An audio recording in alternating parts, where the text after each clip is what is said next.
Student-centered learning is a method of instruction designed to create a more dynamic and interactive classroom experience. Do you remember when you were a student? How were you taught? How did you learn best? What prevented you from learning some subjects?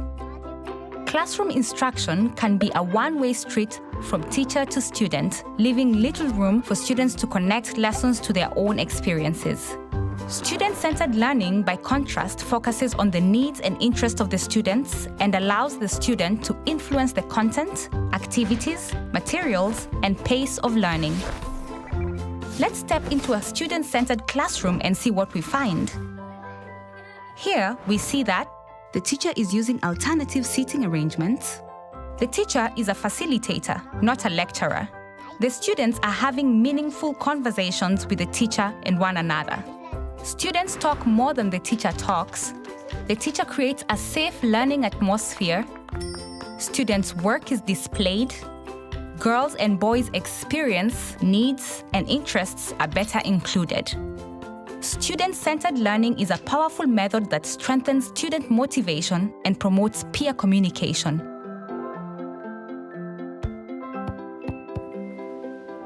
When the teacher is a facilitator, not a lecturer, this means the students are actively engaged.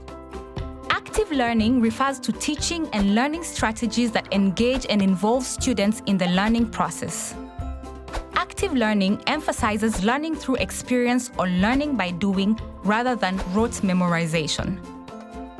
For example, when students use bottle caps, stones, or seeds as counters to develop an understanding of numbers, addition, or subtraction, they're learning through hands-on experience.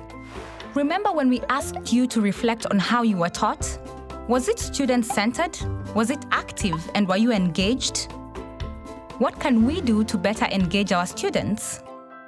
You could try activities such as paired or group learning, predicting and estimating, and brainstorming. These are just some of the many ways you can make your classroom more active.